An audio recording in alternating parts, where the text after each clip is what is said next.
My name is Rachel Carter. I am 34, and for years I told myself I could handle my family's sharp words, the comparisons, even the cold silences. But that Christmas night in my parents' house, when 20 guests gathered under glowing lights and polished silver, the mask of our perfect family slipped. One moment my father was raising a glass to tradition, and the next his anger struck me harder than I ever imagined. My mother's laugh followed, my sister clapped, and the room turned against me. What happens when the people you trust most decide to humiliate you in public? Stay with me, because the choices I made after that night will leave you stunned. Let me take you back to where it began. The Christmas lights glowed softly against the frosted windows of my parents' old house in Concord, Massachusetts, and for a moment I let myself believe it might be a peaceful night. The big oak table was dressed in red and gold, candles flickered, and a pine wreath hung proudly over the fireplace. 20 guests gathered, neighbors and relatives, sipping wine, laughter bouncing off the high ceilings. On the surface, it looked like a picture-perfect Christmas party, but under it all was a tension I could feel in my bones. My father, William Carter, stood at the head of the table, his silver hair slicked back, his suit sharp as ever. He raised his glass and everyone went quiet. He had always loved commanding a room, and even at 62 his voice carried authority. He talked about family, about legacy, about how proud he was of the traditions the Carters had built. My mother, Linda, smiled up at him, her diamond earrings catching the light, her hand resting gently on his arm, as if to show the crowd they were unshakable. I sat a few seats away, watching, my glass untouched. I wanted to believe this night could be a turning point, maybe even a reconciliation. It had been years of strained visits and careful distance, and yet I came because the invitation had been written in my father's hand, because a part of me still wanted to believe I mattered. Then he shifted the subject, his words heavier. He spoke of the house we were standing in, the old Carter home, built in the late 1802, the heart of our family history. He said it was time to think about the future, to put the house where it belonged. He turned toward Emily, my younger sister, who sat glowing in a new green dress, her hand looped through Jason's arm. Guests nodded approvingly, as if they knew what he was about to say. My chest tightened. I heard the blood rush in my ears. Before I could stop myself, I spoke.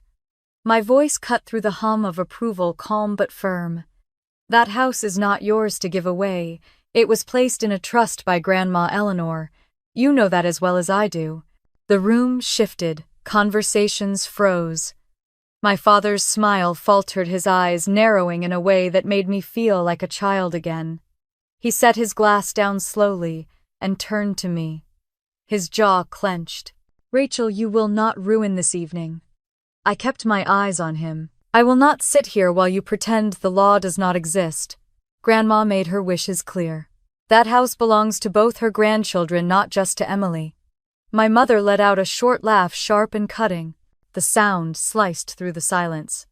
Her face was still smiling for the guests, but her words were cruel. Why should you care, Rachel? You have no children to pass it to. Give the house to Emily. She has a future. You do not. My breath caught. The words hit like a blade. I saw a few guests shift uncomfortably, one older man lowering his eyes to his plate. Emily leaned forward, her voice ringing with glee. Exactly, Mom. Rachel does not need it. She is nothing but a burden. Worthless. She clapped her hands together and a few people actually gasped. Jason tried to pull her hand down, but she shook him off. I felt my face flush hot, my hands trembling under the table. I tried to speak, but before I could form the words, my father moved. His arm swung with a speed I never expected. The sharp crack of his hand across my cheek echoed through the room. Everything went still. My head snapped to the side, my skin burning. The guests froze, eyes wide, some with mouths open, others staring into their drinks, as if pretending they had seen nothing. My mother let out another laugh, softer now, almost triumphant. She sipped her wine. Emily clapped again, this time louder, her voice high and mocking. Finally, Dad, you put her in her place. The world tilted. For a moment I could hear only the ringing in my ears. My vision blurred with tears I refused to let fall. I looked around the room searching for a face that would meet mine, for a hand that might reach across the table. Harold Green, my father's old partner, looked stricken, but stayed in his seat. A neighbor shifted uncomfortably, glancing toward the door as if considering leaving. I pressed my palm against my burning cheek and forced myself to sit tall. I would not let them see me break. The humiliation pressed down on me heavier than the sting of the slap. In that instant, I understood that the invitation to this party had never been about reconciliation. It had been a stage, and I had been brought here to be humiliated. The chatter began to rise again, whispers and murmurs as people leaned toward each other, careful not to speak too loudly. My father returned to his chair as though nothing had happened. My mother touched his arm, her smile fixed for the room. Emily poured herself another glass of champagne, smirking in my direction. I sat frozen, staring at the lights of the Christmas tree, the ornaments reflecting the glow like tiny fragments of glass. My heart pounded, but beneath the shame, there was something else, something sharp and cold forming in my chest. I did not know it yet, but that was the moment everything began to change. When I was a little girl, I used to think the Carter family was the kind of family other people envied. My father was building his construction business from the ground up. My mother was beautiful and social, and I was their golden child, the one who won spelling bees and played the piano in every school recital. For the first 8 years of my life, I was their pride and joy. They bragged about me to neighbors, saved every ribbon I brought home, and filled photo albums with my smile. Everything shifted the year Emily was born. She was blonde, blue-eyed, and from the moment she arrived, it was as though the sun rose and set on her. I remember standing in the hospital room, clutching the new doll Grandma had bought for me, watching my parents coo over the crib. I was told to be a good big sister, to share, to help. Overnight, I was no longer the star of their world, but the responsible one who should know better. As children, the difference between us became impossible to ignore. When Emily broke my favorite toy, my parents said accidents happen. When she scribbled all over my science project the night before the fair, my mother said sisters share everything. I spent hours remaking it, bleary-eyed, and won second place. My father clapped politely but bragged later about Emily's drawing taped to the fridge. In high school, it grew worse. Emily sneaked into my closet and wore my prom dress without asking, returning it with a wine stain down the side. I cried and begged my parents for help, paying for cleaning, but they waved me off. Emily is young, they said. She just wanted to look pretty. The next week, my father slipped her money for a new outfit to make her feel better. When she crashed my car at 17, it was me who handled the insurance calls. They bought her jewelry to cheer her up while I rode the bus to work. I told myself that if I worked harder, if I achieved more, they would notice me again. So I studied late into the night, earned scholarships, and pushed myself until I graduated top of my class. I was the first in the family to attend MIT, living in Boston on nothing but part-time jobs and determination. Every success I earned was mine alone. In my second year at the firm where I now work, I met Michael. He was steady and kind, a young corporate attorney with a warm smile. He asked me questions no one else in my family had ever cared enough to ask. He wanted to know what books I read, what made me laugh, what I dreamed about. When we married 3 years later, it was a small ceremony in a church near Boston. I wore a simple lace gown, and Michael cried when I walked down the aisle. My parents criticized the whole thing as cheap, not grand enough for a Carter wedding. The greatest wound came when Michael and I discovered my struggle with endometriosis. We tried treatments, prayed through 2 miscarriages, and finally accepted that biological children might never be in our future. My mother called me a quitter. My father looked Michael in the eye and suggested he find a real woman who could give him sons.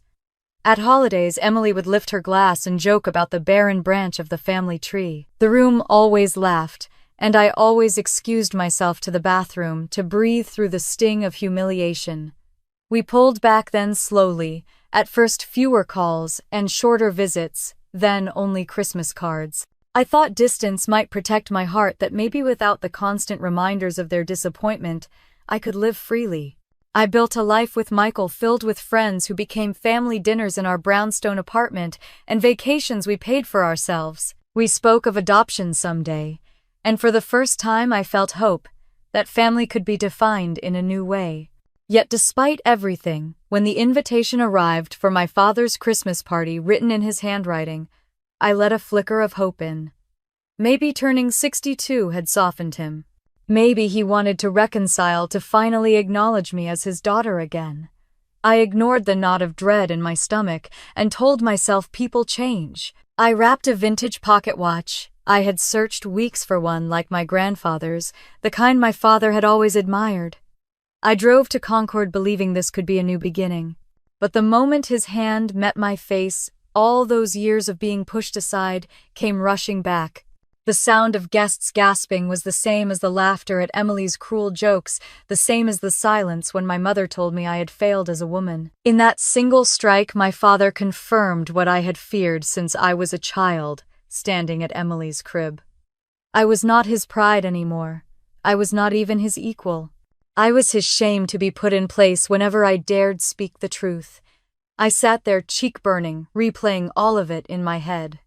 The trophies that went unnoticed. The nights I stayed awake, memorizing formulas by candlelight when the power bill went unpaid. The quiet way Michael held me after every failed pregnancy, promising it did not change his love. All the sacrifices I made to prove I was enough. All the times I swallowed my hurt so my parents could keep their perfect picture intact. Emily's laughter rang in my ears long after the room quieted. She leaned into Jason, her manicured hand waving toward me like I was an unruly child who had embarrassed the family. I saw the gleam of satisfaction in her eyes. She had always wanted me small, invisible, erased. Tonight, she finally had my parents' full performance to prove it. I forced my spine straight and looked across the room at faces I once thought of as family friends. Most turned away. Some whispered. Only Harold Green, my father's former partner, met my eyes. His face was pale, his jaw tight, and though he said nothing, something in his look told me he knew this had gone too far. I breathed deeply, willing myself not to cry. If I crumbled now, Emily would win, my mother would smirk, and my father would dismiss me once again. But as the tree lights flickered against the old windows, and the sting of my father's slap burned hotter than ever, I realized something I had never dared admit. This was not a family I could beg for love from any longer. This was a war I had to fight differently. I reached for my coat draped over the back of my chair, my fingers steady despite the shaking inside me. The guests watched as I stood. My mother's smile flickered, confused by my composure. My father gripped his glass tighter, eyes narrowed. Emily's smirk widened, assuming my silence meant defeat. I walked out into the December night, the cold air filling my lungs. Snow crunched under my boots as I made my way to my car. For the first time, I did not feel like the abandoned daughter begging for scraps of affection. I felt like a woman standing at the edge of something larger, something that could finally turn years of humiliation into something else entirely. What I did not know was that the whispers in that house would not stay within those walls. In the morning, the town would be buzzing with gossip, and my humiliation would spread further than I ever imagined. By the next morning, my phone buzzed non-stop with messages I had not asked for. A neighbor from my parents' street left me a voicemail, her tone hushed but brimming with curiosity. She said she had heard about a scene at the Carters' Christmas party and wanted to know if I was all right. I deleted it before she finished.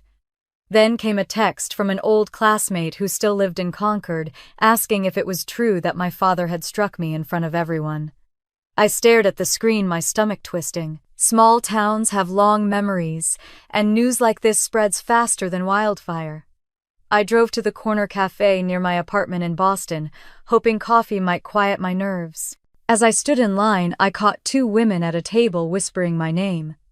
They did not see me at first, but when one looked up and our eyes met, she flushed red and bent her head quickly. I felt the sting of shame rush through me again. Even here away from Concord, the whispers had followed me. By the time I returned home, my voicemail box was full. Some messages were kind, like from my coworker Melanie, who said she had heard gossip but did not believe it and was there if I needed someone. Others were cruel. One anonymous caller said, maybe my father had finally taught me a lesson. I gripped my phone so tight I thought it might crack. That evening, as I sat in my kitchen, staring at the snow falling outside, there was a knock at the door. I opened it to find Jason standing awkwardly in the hallway, his hands shoved deep in his coat pockets. His eyes darted down the hall as if making sure no one had followed him. "Rachel, can I come in for a minute?" he asked quietly. I hesitated. Jason had always been polite but distant, more like a shadow following my sister than a brother-in-law with his own convictions. Still, something in his expression looked genuine, even nervous. I stepped aside. He stood by the counter, shifting his weight from foot to foot. "I am sorry about what happened last night. Sorry does not undo it," I said flatly. "I know." He rubbed his forehead. "But there are things you do not know. Emily and your parents have been saying things about you to everyone in town. They tell people you turned your back on the family, that you refuse to help when times are hard." My chest tightened. "They never asked me for help." Jason looked at me then, his eyes heavy. "They would never ask. They would rather paint you as selfish. It is easier that way." I leaned against the counter, my hands gripping the cool granite. "Why are you telling me this?" "Because I saw your face last night. I saw the way he hit you. It was wrong. And the truth is, things are worse than you realize." He stopped chewing his lip. For a moment I thought he might tell me everything, but then he shook his head. "I cannot say more, not yet. Just be careful." "Be careful of what?" He shook his head again, his jaw tight. "I have said too much already."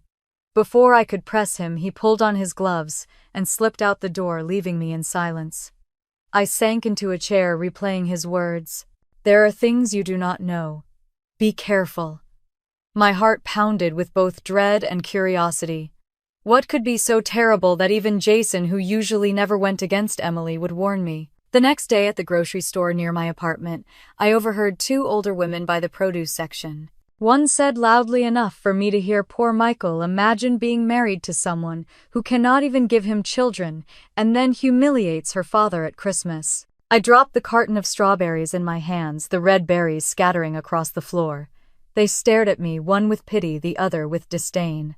By the time I made it back to my car, I could hardly breathe. The humiliation had leapt from that dining room into every corner of my world.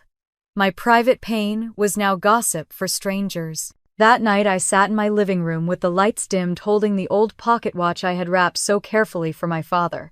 He had not even opened it. My fingers traced the etched design on its cover. It felt like a relic from a dream I once had of being accepted again. Now it felt like evidence of my own foolish hope. My phone buzzed again, another message. This time it was from Jessica, my childhood friend who still lived in Concord. She wrote, "I heard about last night. I am so sorry. Can we talk?" I called her immediately. Her voice came through the line, warm and steady. "Rachel, you cannot let this break you. Everyone in town is talking, but you need to know it is not all true. Emily is stirring things up. She told people you refused to share your money, that you looked down on the family." I laughed bitterly. "Share my money? They have never asked. They only ridicule me." "I know," Jessica said softly. "But listen, I think it is more than just humiliation. I think they are trying to protect something." "What do you mean?" She hesitated. "I have heard whispers that your father's business is in trouble. Big trouble. And Emily has been telling people you want to cut ties so you do not get dragged into it." My grip tightened on the phone. I had not heard a word of this until now. My father had always boasted about Carter Construction, as if it were untouchable. "Rachel," Jessica continued, "just promise me you will be cautious. Emily and your parents are desperate. Desperate people do desperate things." When we hung up, I stared at the ceiling, the room spinning around me. The humiliation was only part of the story. Behind it was something darker, something that smelled of desperation and secrets. For the first time in years, I felt a surge of anger burn hotter than my shame. They had not only broken me in front of 20 guests, they were spreading lies through the town, painting me as selfish and bitter, all while hiding something from me. Jason's warning echoed in my mind, blending with Jessica's words. I knew then that I could not sit quietly anymore. Something was unraveling in my family, and if I did not uncover it, I would not just lose my dignity. I might lose everything tied to my name. The night after Jessica's call, I sat on the edge of my bed with the phone in my hand staring at Harold Green's number. I had not spoken to him in years. He had been my father's partner back when Carter Construction was expanding, a man who knew every detail of the business. I remembered him as kind, the one who used to sneak me cookies during long office visits. My father had cut ties with him, suddenly claiming Harold was slowing things down. I pressed call before I could overthink. The line rang 3 times before a gravelly voice answered. Harold Green. Mr. Green, it is Rachel Carter. There was silence, then a sigh. I was wondering when I might hear from you. After what happened at your parents' Christmas party, I figured it was only a matter of time. My heart skipped. You heard. Everyone heard, he said.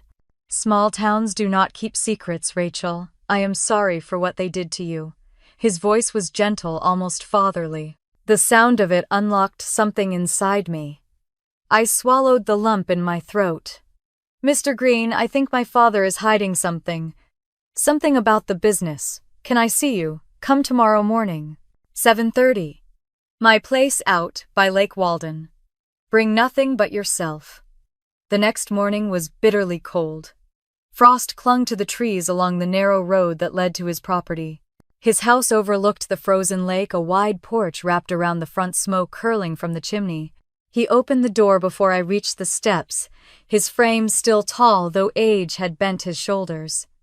You look just like Eleanor, he said, softly, referring to my grandmother. Come in before we both freeze. The warmth of his home was immediate. The living room smelled of wood smoke and old books. He led me to his study, a room lined with shelves and heavy oak furniture. A pot of coffee steamed on the sideboard. I sat while he poured us each a cup. I will not waste time, he said. Your father has been drowning in debt for years. I tried to stop him when we were partners. He kept cutting corners, moving money, taking loans under names he should not have touched. That is why I left. I gripped the mug in both hands, trying to steady myself. Under names? What do you mean? Harold pulled open a drawer and set a worn file folder on the desk. Inside were documents, loan applications, signatures. My eyes widened. At the top of one page was my own name written in my father's bold hand, pretending to be mine. That cannot be, I whispered. I am afraid it is. Back in 2018, he used your name to co-sign for a $3.5 million loan. He told the bank you were a silent partner, that you had agreed to support Carter Construction's expansion. My stomach dropped. I never signed anything. I believe you, Rachel. I kept copies because I knew one day this might come back to haunt you. If those loans default, creditors could come after you personally. The words felt like ice water down my spine. I ran my finger over the forged signature, so close to my handwriting it made me sick. Years of discipline, of working late nights at my firm, could all be swept away because my father had stolen my name. Harold leaned back. He is desperate now. The company is bleeding money. Emily and Jason moved in with your parents because they could not make ends meet. Your father is clinging to the house as collateral. I thought of my grandmother's will, her insistence that the family home remain in trust for 3 generations. My father had always spoken of that house with pride. Now it was nothing more than a bargaining chip. What do I do? I asked quietly. Gather proof, Harold said firmly. Do not confront him yet. You need evidence, legal counsel, and someone you can trust. I nodded, my hands trembling. As I drove back toward Boston, the snow began to fall again, soft flakes covering the windshield. I pulled over at a rest stop, gripping the steering wheel. Anger surged through me, hot and steady. The humiliation of the slap had been cruel, but this was far more dangerous. He had stolen not only my dignity but my identity. When I reached home, I sat at the kitchen table and pulled out the pocket watch again. I thought about my grandmother, about the strength in her eyes when she told me once that family was not about pleasing everyone. It was about doing what was right. For the first time in years, I felt her presence like a hand on my shoulder. That evening, I called Jessica back. I need your help, I said. Do you still have family at the county office? Yes, she answered without hesitation. My cousin Diane works there. What do you need? I need to see Grandma Eleanor's will, the original one. And I need records of any recent changes to the house. Jessica paused, then said, I will call her. Whatever you need, Rachel, I am with you. After we hung up, I sat in the quiet of my apartment, the city lights glowing outside the window. For years I had let their cruelty define me. For years I had taken the humiliation, convincing myself it was better to keep the peace. But now the truth was staring at me in black ink with a forged version of my own name. I poured myself a glass of water, steadying my breath. The next steps would not be easy. My father had built his life on control and intimidation. My mother had perfected the art of appearances. My sister had always been their darling.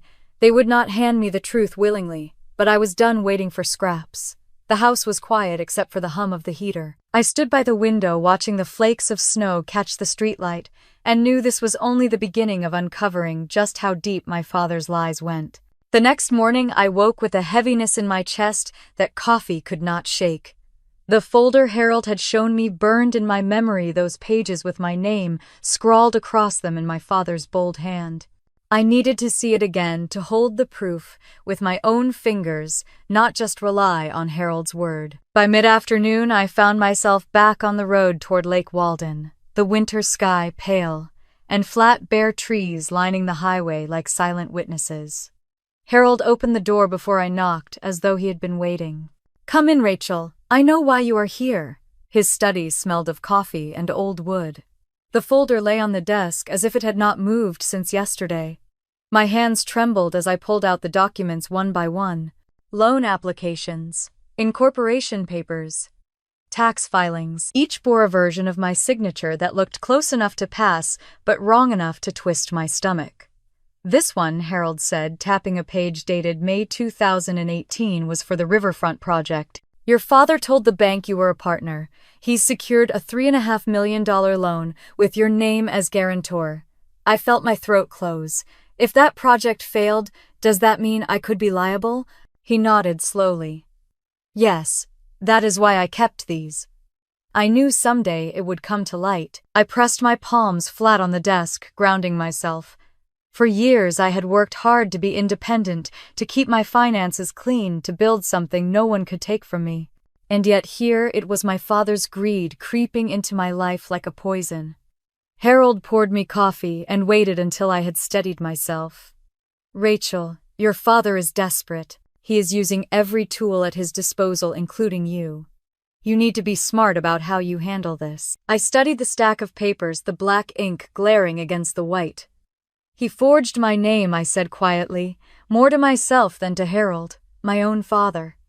Harold's eyes softened. I know it hurts, but you are not powerless. You have evidence and you have people who will help you. I took the folder and tucked it into my bag. I need to show this to Michael. He will know what to do. On the drive back to Boston, my phone buzzed with a text from Emily. It read, "You embarrass Dad enough. Stay out of family business." My grip tightened on the steering wheel. She was so sure of her position, so certain I would fold. For once, I almost felt sorry for her. She had no idea how much I had uncovered. When I reached my apartment, Michael was waiting, his suitcase still by the door from his trip. His eyes darkened as I laid the folder on the kitchen table and showed him the documents. He read each one carefully, his lips pressed tight. "This is fraud," he said finally. "Clear and simple. If he used your name without consent, that is a crime." I nodded, my chest heavy. "What happens if the bank comes after me?" Michael reached for my hand. "We will not let it get that far. But we need to move carefully. If we push too fast, he might destroy other evidence." I leaned against him, my cheek resting on his shoulder. For the first time in days, I felt a flicker of safety. Later that evening, I called Jessica. She picked up on the first ring. "Did you find something?" "Yes," I said. "More than I wanted. My father forged my name on multi-million-dollar loans." There was a long pause. "Oh, Rachel." I told her I needed Diane's help with the county records. "I need to see Grandma's will, the original one. If Dad is trying to use the house as collateral, we have to know exactly what the trust says." Jessica promised to set up a meeting. "You are not alone in this," she said firmly. That night I sat at the kitchen table with the folder spread out before me. I ran my finger along the lines of ink, the dates, the lies. My father's voice echoed in my head from the Christmas party, his toast about legacy, his pride in family. It was all a mask to cover his desperation. I closed the folder and placed it carefully in the drawer by my bed. My heart ached, but underneath the pain was a spark of determination I had not felt in years. If he thought he could bury me under his lies, he had underestimated the daughter he had cast aside. The city outside my window was quiet snowflakes drifting under the streetlight. I poured a glass of water, steadying my breath. Tomorrow would bring more questions, more risks, but I had crossed a line. There was no turning back now. The following morning, Jessica met me at a diner just off Main Street in Concord, her scarf still wrapped around her neck and her cheeks flushed from the cold. She slid into the booth across from me with a quick hug and set down a steaming cup of coffee. "I spoke with Diane last night," she said in a low voice. "She is willing to help, but we have to be discreet." My stomach tightened. Thank you, truly.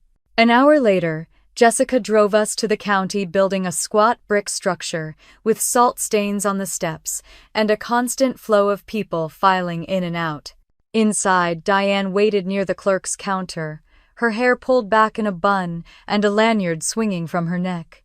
She looked like she carried the weight of too many secrets. She greeted me with a firm handshake. "I should not be doing this," she whispered, "but Jessica says you need answers. Come with me." We followed her down a narrow hallway, lined with file cabinets, until we reached a small records room. Diane closed the door behind us and pulled a thick binder from the shelf. "This is the original probate file for Eleanor Carter," she explained. "No one has looked at it in years." My fingers shook as I opened the binder. There it was, my grandmother's handwriting in the margins, her elegant script spelling out the wishes she had made crystal clear. The Carter home was to remain in trust for 3 generations. It could not be sold, mortgaged, or transferred without unanimous consent from both her grandchildren. It was like hearing her voice again, steady and strong, guiding me even after death. I felt tears prick the corners of my eyes. She had protected us, protected me, even though my parents had spent years pretending I did not exist. Diane tapped the page. "If your father has tried to use the property for collateral, he is in violation of this trust. That is not a minor issue." I swallowed hard. "So legally he cannot touch it. Not without your consent," she confirmed. "And if he has misrepresented the ownership to lenders, that is serious fraud." Jessica squeezed my arm. "You see, Rachel, you are not crazy. They are the ones breaking the law."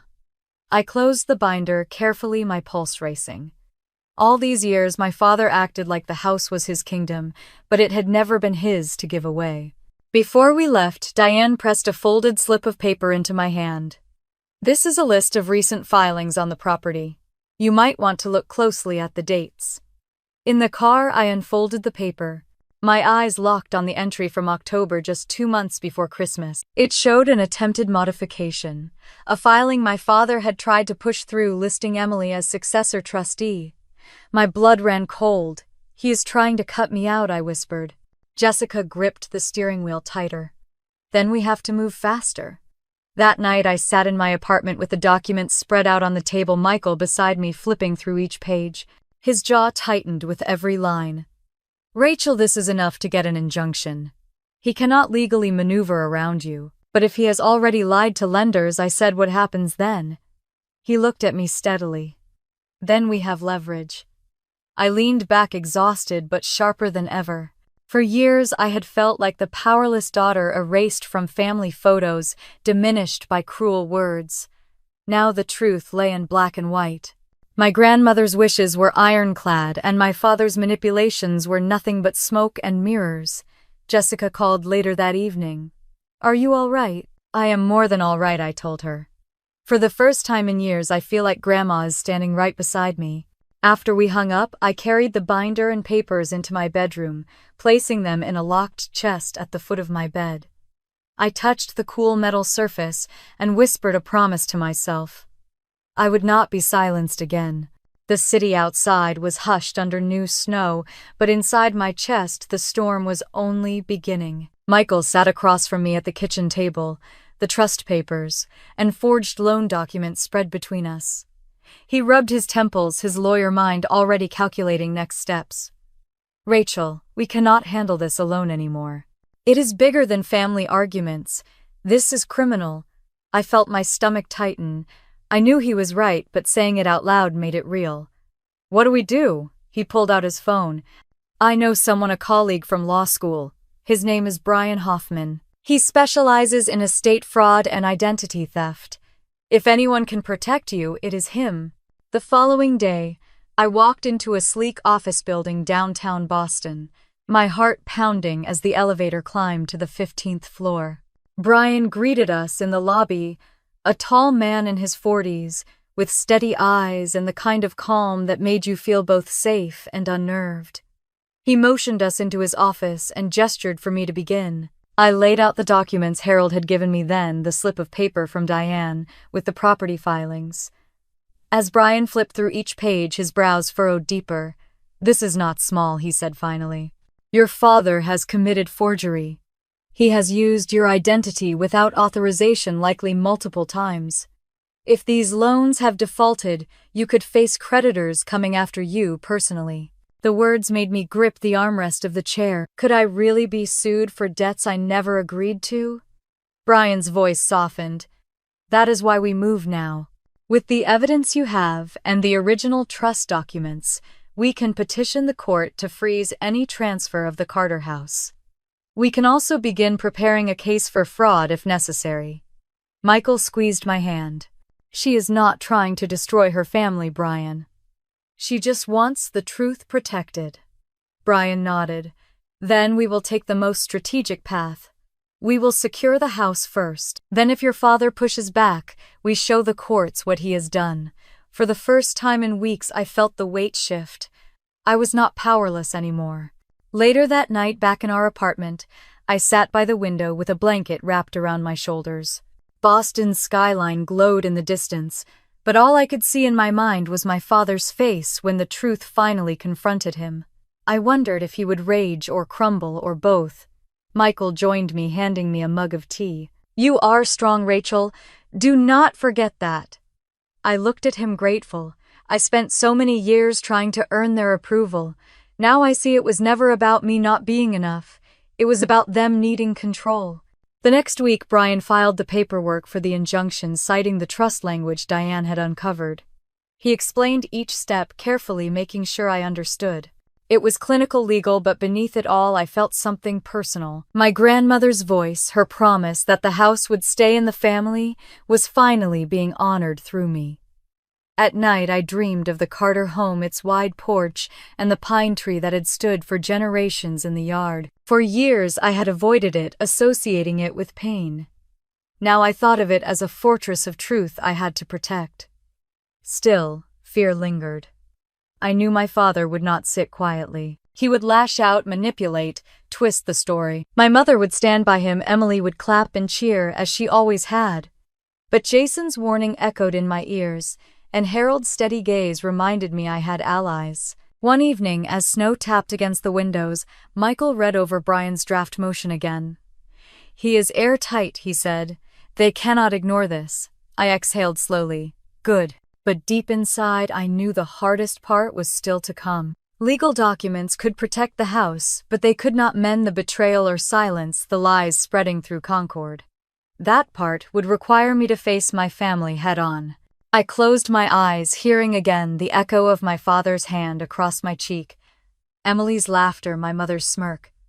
Those memories no longer made me shrink. They fueled me. The storm inside me was no longer chaos. It was focus. The next move would be mine. The following morning, I woke before dawn, my chest tight with the weight of everything I carried. The city outside was still quiet, but my mind spun, as though it had been running all night. I knew I could not stay in the safety of my apartment forever. If my father was bold enough to forge my name on multi-million-dollar loans, then the lies could be deeper than I imagined. I needed to see the evidence with my own eyes, not just trust what Harold had shown me. Michael poured coffee into 2 mugs as I pulled on my coat. "Where are you going this early?" he asked, his brow furrowed. I told him about Mark, the loan officer at the Bank of America branch in downtown Boston. A friend of Michael's colleague had put us in touch, and he had agreed to discreetly check whether my name was tied to accounts or loans. Michael insisted on coming with me. The city was just waking as we drove through streets lined with slush and parked cars dusted with snow. We walked into the tall glass building, the warm air smelling of carpet cleaner and printer ink. People shuffled past us in long coats, some clutching portfolios or envelopes. Mark met us in the lobby, a man in his 50s with thinning hair and eyes that looked tired but kind. He shook Michael's hand, then mine, and led us into a small office with frosted glass walls. "Please sit," he said, his tone low. "I did some digging after we spoke on the phone. What I found is troubling." My heart thudded as he turned the monitor so I could see. On the screen were loan files, scanned signatures, financial statements. My name appeared again and again. Rachel Carter, guarantor, partner. "That cannot be right," I whispered, leaning closer. Mark clicked to enlarge one signature. I stared at the loops of the R, the careful slant of the C. It was close, frighteningly close, but it was not mine. My father had always had a knack for imitating handwriting when he wanted to. "I never signed that." Mark gave a slow nod. "Then someone forged it. This particular document is tied to a refinancing from 2021, $2 million in debt. If it defaults, the bank could come after you." The room tilted for a moment. I gripped the armrest of the chair. Michael's hand steadied mine. "She never authorized any of this," he said firmly. Mark's face was grave. "Then you need to protect yourself. Take copies of these. You will need them." He printed a stack and slid them into a folder. I tucked it into my bag with trembling hands. As we left the bank, the cold air slapped my face. I breathed hard, trying to calm the storm in my chest. Michael's arm wrapped around my shoulders. "This only proves what Harold warned us about. We are going to stop him, Rachel." Back in the car, I pulled out the documents and flipped through them, page after page of my name. Used like a tool, my life turned into collateral. Rage pulsed through me, but beneath it was something colder. If my father could do this to me, his own daughter, what else was he capable of? That afternoon, Jessica came by with bagels, her hair tucked under a knit cap, her eyes wide with concern. "You look pale. What happened?" I spread the papers across the table. Another loan. $2 million. My name forged again. Jessica's mouth fell open. "Rachel, this is criminal," Michael nodded grimly. "And we will treat it that way." She reached across the table and squeezed my hand. "I cannot believe your parents would let it go this far." "They would," I said quietly. "And worse. They already humiliated me in front of the town. Why stop at my dignity when they could also take my future?" We sat in silence for a long time, the hum of the heater the only sound. Finally, Jessica said, "I am with you whatever comes next." Later that evening, when Jessica had left, I carried the new folder into my bedroom and placed it beside the trust documents. The metal chest felt heavier now, as though it carried not only paper but the truth of decades of betrayal. I knelt by it for a moment, my hand resting on the lid. I thought of my grandmother, her firm voice when she told me once that integrity was worth more than money. She had built that house as a home, not as a bargaining chip. She would never have imagined her son twisting her legacy into debt and deception. Michael leaned against the doorway, watching me. He said softly, "Every piece of evidence we find is one step closer to freedom." I looked up at him, and one step further from them ever forgiving me. He crossed the room and pulled me into his arms. "They made their choice, Rachel. Now you make yours." That night I could not sleep. I lay awake, staring at the ceiling, the city lights seeping through the blinds. I remembered my father's toast at the Christmas party, his voice booming about legacy and loyalty. Now those words felt like ash. He had used loyalty as a leash, legacy as a weapon. At 3 a.m, I rose and stood by the window watching the snow fall under the glow of the streetlight. The quiet of the night wrapped around me, but inside I felt sharper than ever. They thought humiliation would silence me. They thought forged signatures would trap me. They thought gossip would bury me. I pressed my hand to the cold glass and whispered to myself, they were wrong. The storm inside me was no longer fear. It was resolve steady and unshakable. By the time the first light of dawn touched the rooftops, I knew exactly what needed to be done. Tomorrow I would meet Brian again. This time I would not come only as a daughter seeking help. I would come armed with proof that could change everything. Brian's office felt colder that morning, though the heat hummed steadily through the vents. I slid the new folder across his desk, the papers I had gathered from the bank, still crisp from the printer. He skimmed them quickly, his jaw tightening as his eyes flicked from one page to the next. This is exactly what we needed, he said. With this and the trust documents, we can stop any attempt to transfer the house. More than that, Rachel, this is enough to open a fraud investigation. The word fraud rang in my ears.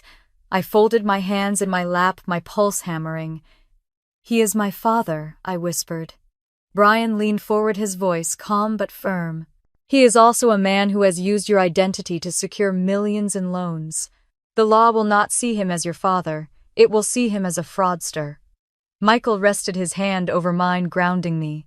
We are not here to destroy them, Rachel. We are here to protect you and your grandmother's legacy. I nodded, swallowing hard. Then what comes next? Brian outlined the steps. First, we would file an emergency motion in probate court to freeze any transfer of the Carter home. Then we would prepare a separate claim detailing the forged signatures and unauthorized loans. He warned that once the papers were served, there would be no way to contain the fallout. As we left the office, the cold Boston wind whipped around us. Michael wrapped his scarf tighter and said, "They will fight this. You need to be ready." I already was. That evening, Jessica came over, her cheeks flushed from the cold, her arms full of groceries. She cooked pasta while I told her everything Brian had said. When I finished, she set down the spoon and looked me squarely in the eyes. Rachel, you have to be prepared for the town to turn against you. Your parents have painted themselves as victims for years. Once this comes out, they will double down, I sighed. I know. They already have Concord whispering that I am selfish. Then you show them the truth, Jessica said fiercely. People respect facts more than gossip, especially when the law gets involved. Her words gave me strength, though fear still lingered. The next morning, while snow fell thick across the city, Michael suggested we reach out to Harold again. He might still have documents from his partnership with my father that could add weight to our case. We drove out to Lake Walden, the roads slick with ice. Harold greeted us at the door, his breath visible in the frigid air. I figured I would see you again soon, he said, ushering us into his study. I laid the new bank papers on his desk. His brows rose as he read them. He is still at it, Harold muttered. I suspected as much. Wait here. He went to a filing cabinet and pulled out another thick folder. Inside were letters from banks, contracts, even emails printed and saved. Many bore my name in bold print where it should never have appeared. I flipped through the stack, bile rising in my throat. He has been doing this for years. Harold's eyes softened. He thinks the rules do not apply to him, but the walls are closing in, Rachel. Back in the car, I sat in silence, the folder heavy in my lap. Michael reached over and squeezed my knee. Every piece of this makes you stronger. That night, as I placed Harold's folder with the others in my chest, I felt something shift inside me. This was no longer just about humiliation or betrayal. It was about survival, about standing for the truth, even when it meant standing alone. The next day, Brian filed the emergency motion. The court date was set for the following week. My hands trembled when I read the stamped notice. Jessica stopped by that evening and found me staring at the document. She took it gently from my hands. This is good news, Rachel. It means they cannot sell or transfer the house before the hearing. I nodded, but my chest still felt tight. Once they get this notice, everything will explode. Jessica sat beside me, her voice steady. Then let it. You are ready for it. I looked at her, my eyes burning. Am I? Yes, she said, because you finally have the truth on your side. I leaned back, exhaling slowly. She was right. For the first time in years, I was no longer the invisible daughter hiding in the corner. I was the woman bringing light into the shadows my family had tried to bury me under. The snow outside glowed under the streetlights, soft and white, but inside me the storm built stronger, waiting for the moment it would break. The morning the notice was served to my parents, I woke with a knot in my stomach that no amount of coffee could loosen. Brian had warned me the sheriff's office would deliver the papers, and once that envelope landed in their hands, silence would no longer be an option. By early afternoon, Jessica called, her voice tight. "It is done. They got the notice. Half the town already knows." I pressed my hand against the counter to steady myself. "How did they take it?" She hesitated. "Your father shouted so loud the neighbors heard. Your mother told people you are trying to destroy them. And Emily—" I braced myself. "What did she say?" Jessica exhaled.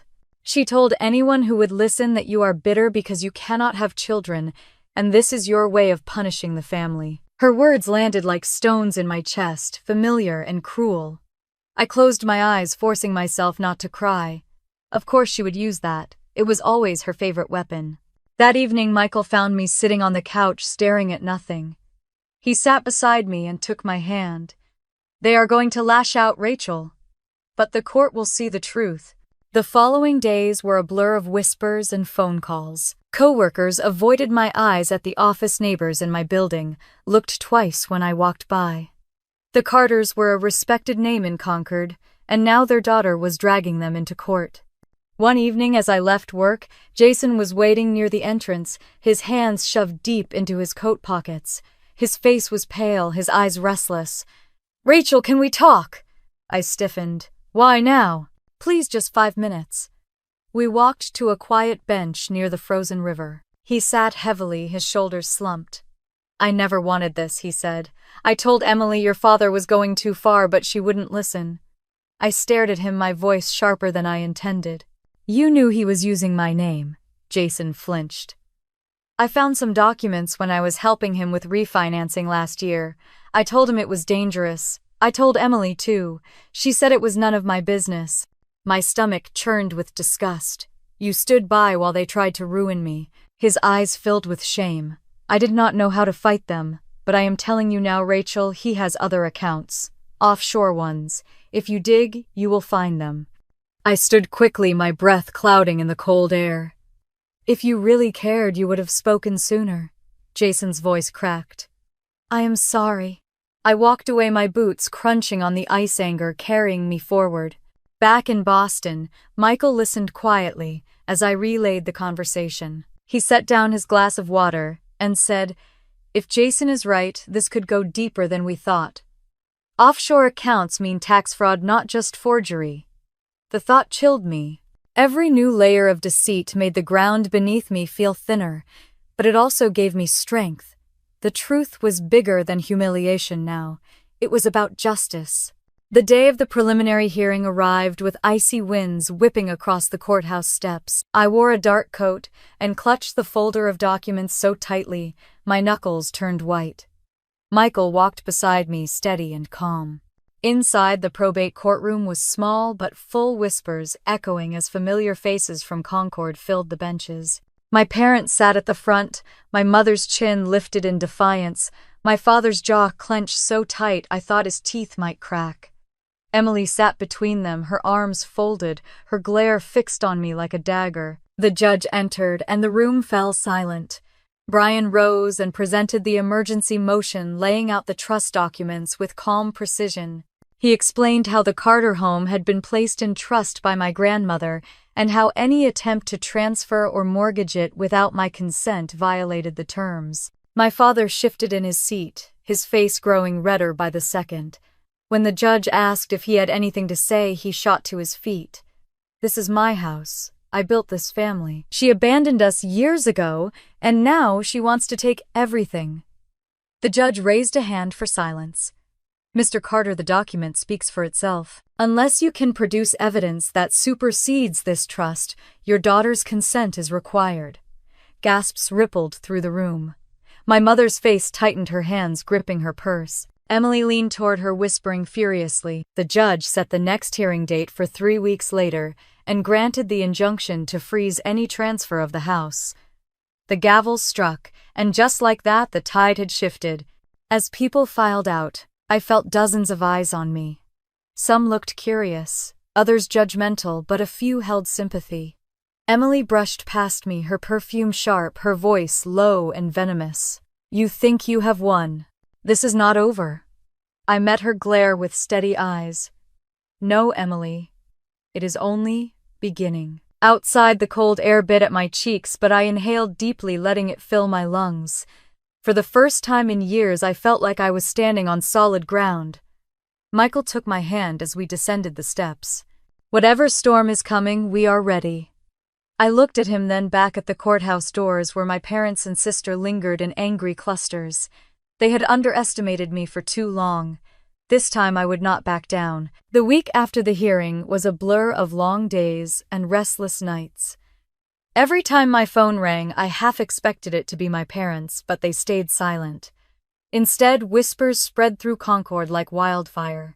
Old friends from high school texted to ask if it was true. Neighbors who once nodded politely now avoided eye contact, and colleagues in Boston seemed to measure me differently when I walked into the office. Michael tried to shield me from it, but the gossip was impossible to escape. Jessica called one evening, her voice tight. "Rachel, they are telling people you are suing your own family out of greed, that you want to take the house and sell it for cash." I closed my eyes, pressing the phone harder to my ear.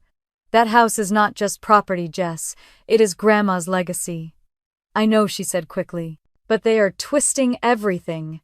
I hung up, feeling both furious and hollow. My parents had spent years shaping the town's view of me, and now they were doubling down. A few days later, I received a message from Jason asking to meet again. Against my better judgment, I agreed, if only to see what else he might reveal. We sat in a quiet booth at a small diner off Route 2, the smell of fried food thick in the air. He looked exhausted, his eyes shadowed. "Rachel, I need to tell you something. Your father has been moving money offshore. He used shell companies, some with your name tied to them." Ice slid down my spine. "You are telling me he laundered money under my name?" Jason nodded miserably.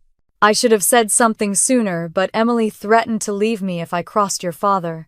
I leaned back, my appetite gone. "And now I cannot keep quiet. You deserve to know." I stared at him, my hands clenched.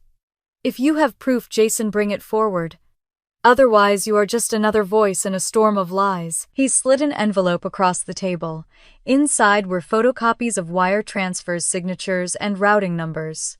My name appeared again where it should not. My stomach turned. If this was true, the fraud was deeper than I ever imagined. Back home, I laid the documents out on the table while Michael read over them. His jaw tightened with every page. "This is not just probate court anymore, Rachel. If this gets to federal investigators, it is wire fraud and identity theft on a massive scale." I sank into a chair, my head in my hands. How could he risk everything, even prison, just to keep control? "Because control is all he knows," Michael said softly. The next day we met with Brian, handing him the envelope. He scanned the pages with a practiced eye, then looked up sharply. "These are serious. If we introduce them in court, it will not just be about the house. It will be about criminal charges." I felt the ground shift beneath me. Part of me wanted to protect what little was left of family ties, but another part, the stronger part, knew I could not bury this truth. That evening, Jessica stopped by with wine. We sat at my kitchen table, the city lights flickering through the window. She raised her glass. To Rachel, finally standing up to them. I managed a small smile. But at what cost? Her eyes softened. Sometimes the cost of silence is worse. I thought of the Christmas party, of my father's hand striking my face, my mother's laughter, Emily's applause. The humiliation had been public, but this fraud, this theft of my name, was the real wound. The days blurred as we prepared for the next hearing. Brian worked late drafting motions, Michael reviewed every line, and I gathered courage from every piece of paper we uncovered. On the morning of the court date, I stood outside the courthouse, the winter air biting at my cheeks. Jessica hugged me tight before we went in. "You are not alone," she whispered. Inside, the atmosphere crackled with tension. My parents sat stiffly, my father's glare fixed on the judge's bench, my mother's pearls glinting under the lights. Emily leaned back in her chair, smug as ever. When Brian presented the new evidence, the room seemed to shift. Murmurs rippled through the benches as he laid out the wire transfers, the forged signatures, the offshore accounts. My father's face drained of color, then flushed red with fury. He leapt to his feet, his voice booming. Lies. All of it. My daughter is conspiring with outsiders to destroy me. The judge banged the gavel sharply. Sit down, Mr. Carter. Silence fell, but the damage was done. Everyone in that room had seen his mask crack. I sat tall, my hands folded neatly, my eyes fixed on the judge. For the first time, I did not feel like the abandoned daughter begging for scraps of love. I felt like the woman my grandmother had raised me to be, standing firm in truth. The hearing adjourned with the judge ordering a full review of the financial records. As we filed out, I caught Emily's eyes. Her confidence faltered for a moment, a flicker of fear crossing her face. Outside, the cold air hit me, but I breathed deeply. The storm was no longer just inside me. It was spilling into the open, and nothing would stop it now. The morning of the final hearing dawned gray and bitterly cold, the kind of day when the air stings your cheeks and the sky feels heavy enough to press down on your shoulders. I stood outside the courthouse with Michael beside me, clutching my gloves in one hand and the folder of documents in the other. For weeks, the town had been buzzing with rumors, and now everything would come to light. Inside the courtroom, the benches were full again. Old neighbors, business associates of my father, even a few distant relatives had come to witness the spectacle. My parents sat at the front, my mother's pearl earrings catching the light, her chin raised high, as though daring anyone to pity her. My father's hands clenched the edge of the table, his face pale but his jaw set in defiance. Emily sat next to them, her expression shifting between smugness and unease. The judge entered and Brian began. He spoke with calm authority, laying out the evidence piece by piece. He presented the trust documents, first reminding the court that my grandmother's will had been clear. Then came the bank loans, the forged signatures, the wire transfers with my name tied to accounts I had never seen. With each page entered into record, the weight of my father's deceit grew heavier in the room. When Brian finished, the judge turned to my father.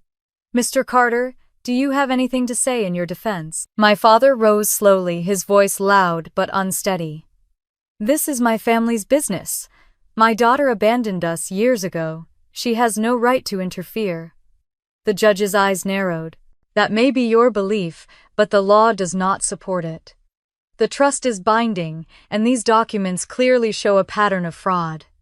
Gasps spread across the courtroom. My mother pressed her lips together, her knuckles white around her purse. Emily shifted uncomfortably, her confidence cracking. The judge's ruling was swift.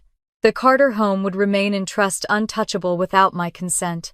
An independent review of the company's finances would begin immediately, and federal investigators would be notified of the forged documents. My father's face went slack, his mouth opening as if to protest, but no words came out. My mother looked straight ahead, as if refusing to see the wreckage around her. Emily buried her face in her hands for a moment, then glanced at me with a look that was part fury, part fear. When the gavel struck, it felt like the air shifted. Years of silence, humiliation, and betrayal seemed to lift, replaced by something solid and final. I walked out of that courtroom into the cold January air, and for the first time in decades, I felt free. In the weeks that followed, the truth rippled through Concord. Neighbors who once whispered now looked at me differently. Some apologized for believing the stories my parents had spun. Others stayed quiet, embarrassed they had ever taken sides. My parents retreated into themselves. My father resigned from his company, the once proud builder, now a man diminished by his own choices. My mother kept to her circle of social friends, but her laughter no longer rang as it once had. Emily and Jason left town quietly, their debts mounting, and their reputations in ruins. I did not rejoice in their downfall, but I could not deny the sense of justice. It was not revenge in the fiery sense, but a quiet restoration of balance. The house, my grandmother's legacy, was safe. My name was no longer a tool for their greed. One Saturday, I drove out to the old Carter home. The porch sagged slightly, the paint peeling in places, but the tall pine tree in the yard stood as strong as ever. I stood on the steps, my gloved hand resting on the railing, and whispered a thank you to my grandmother. Her wisdom had carried me through when nothing else had. Jessica met me there, handing me a thermos of hot coffee. "You did it," she said simply. I smiled, a real smile that felt strange on my face after so many months of strain. "No, we did it." Michael joined us later, his arms slipping around my shoulders as we looked out at the snowy yard. The storm had passed. I had thought justice would feel like triumph, but instead it felt like peace. A deep exhale after years of holding my breath. To those listening, I want to say this. Sometimes the hardest battles we fight are not in boardrooms or offices, but within our own families. The wounds cut deeper, the betrayals sting longer, but standing up for yourself does not mean you are cruel. It means you are brave enough to honor the truth. Have you ever faced a moment where you had to choose between silence and speaking out, even against those closest to you? I would love to hear your stories in the comments. If this journey spoke to you, please like this video, subscribe to the channel, and share it with someone who might need the reminder that even in the darkest storms, truth and courage can light the way.